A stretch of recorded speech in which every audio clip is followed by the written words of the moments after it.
Big boss 10 super hit ಆದ ಕಾರಣ big boss 11 ಮೇಲೆ ನಿರೀಕ್ಷೆ ಜಾಸ್ತಿನೇ ಇತ್ತು. ಅದರಲ್ಲೂ ವಕೀಲ್ ಜಗದೀಶ್ ಯಾವಾಗ ಎಂಟ್ರಿ ಕೊಟ್ಟರೋ ಕುತೂಹಲ ಇನ್ನಷ್ಟು ಜಾಸ್ತಿ ಆಯಿತು.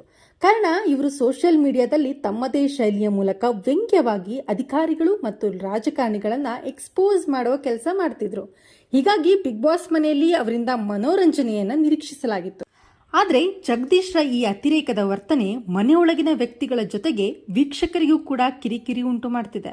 ಅದರಲ್ಲೂ ಸಹಸ್ಪರ್ಧಿ ಧನರಾಜ್ ಅವರನ್ನ ಆಡ್ಕೊಂಡಿದ್ದಂತಹ ರೀತಿ ಇವತ್ತು ಮತ್ತಷ್ಟು ಅಸಹ್ಯ ಅನ್ಸೋಕೆ ಶುರುವಾಗಿದೆ. ಧನರಾಜ್ ವ್ಯಕ್ತಿತ್ವವನ್ನು ಆಡಿಕೊಂಡಿದ್ದಲ್ಲದೆ ಬಾಡಿ ಶೇಮಿಂಗ್ ಕೂಡ ಮಾಡಿದ್ದಾರೆ. ಅವನು ಹೇಗೆ ಕುಳ್ಳಗಿದ್ದಾನೆ, ಹೇಗೆ ಮಾತಾಡ್ತಾನೆ, ಹೇಗೆ ನಗ್ತಾನೆ, ಹೇಗೆಲ್ಲ ವರ್ತನೆ ಮಾಡ್ತಾನೆ ಅಂತ ತುಂಬಾ ವ್ಯಂಗ್ಯವಾಗಿ ತುಂಬಾ ಅಸಹ್ಯವಾಗಿ ಮಾತಾಡಿದ್ರು.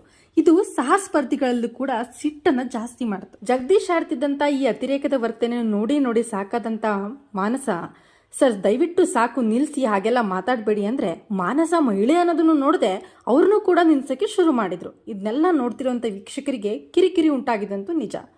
ಜಗದೀಶ್ ವರ್ತನೆಯಿಂದ ಮನೆಯಲ್ಲಿ ಮನರಂಜನೆಯೇ ಇಲ್ದಂಗಾಗಿದೆ. ಬರೀ ಜಗಳಕ್ಕೆ ಸೀಮಿತವಾಗೋಗಿದೆ. ಹೀಗೆ ಮುಂದುವರಿದ್ರೆ ವೀಕ್ಷಕರು ಕಾರ್ಯಕ್ರಮದ ಮೇಲೆ ಆಸಕ್ತಿ ಕಳ್ಕೊಳ್ಳೋದಂತೂ 100% ನಿಜ. ಇದೆಲ್ಲ ಒಂದು ಕಡೆ ಆಗ್ತಿದ್ರೆ ಜಗದೀಶ್ ಇನ್ನೊಂದು ಹೆಜ್ಜೆ ಮುಂದೆ ಹೋಗಿ ಬಿಗ್ ಬಾಸ್ ಕಾರ್ಯಕ್ರಮವನ್ನೇ ಸರ್ವನಾಶ ಮಾಡ್ತೀನಿ ಅಂತ ಶಬ್ದ ಮಾಡಿದ್ದಾರೆ.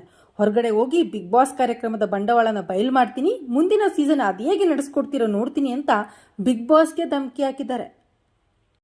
ಅದು ಕೂಡ ಮನೆಯವರೆಲ್ಲರ ಮುಂದೆ ಬಿಗ್ ಬಾಸ್ ಕ್ಯಾಮ್ರಾಗೆ ಬಂದು ವಾರ್ನಿಂಗ್ ಮಾಡಿದ್ದಾರೆ. ಇದೆಲ್ಲವನ್ನು ಅವರು ಕ್ಯಾಮ್ರಾ ಫೋಕಸ್ಗೋಸ್ಕರ ಮಾಡ್ತಿದಾರ ಅಥವಾ ಅವ್ರು ಇರೋದೇ ಹೀಗೇನಾ ಗೊತ್ತಿಲ್ಲ. ಆದರೆ ಇದರಿಂದ ಮನೆ ಒಳಗಿರೋರ್ಗೆ ಅಷ್ಟೇ ಅಲ್ಲ, ಇದನ್ನೆಲ್ಲ ಯಾರು ನೋಡ್ತಾ ಇದಾರೋ, ಯಾರೆಲ್ಲ ಪ್ರೇಕ್ಷಕರಿದ್ದಾರೋ ಅವ್ರಿಗೆ ತುಂಬಾನೇ ಕಿರಿಕಿರಿ ಆಗ್ತಿದೆ.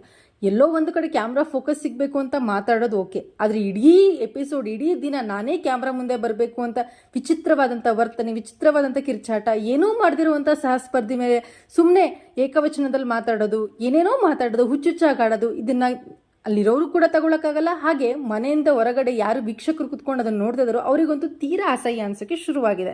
ಒಟ್ಟಾರೆಯಾಗಿ ಜಗದೀಶರ ಈ ಸವಾಲನ್ನ ಕಾರ್ಯಕ್ರಮದ ಆಯೋಜಕರು ಅದು ಹೇಗೆ ತಗೋತಾರೋ ಗೊತ್ತಿಲ್ಲ. ಆದರೆ ಈ ವಾರ ವೀಕೆಂಡ್ನಲ್ಲಿ ಸುದೀಪ್ ಅವರು ಇದನ್ನ ಹೇಗೆ ನಡೆಸ್ಕೊಡ್ತಾರೆ, ಹೇಗೆಲ್ಲ ಜಗದೀಶ್ಗೆ ಬೆಂಡತ್ಬೋದು ಅಂತ ಕುತೂಹಲ ಮಾತ್ರ ಜಾಸ್ತಿ ಆಗಿದೆ. ಮುಂದಿನ ಅಪ್ಡೇಟ್ಗಾಗಿ ಸಬ್ಸ್ಕ್ರೈಬ್ ಮಾಡಿ. Thank you.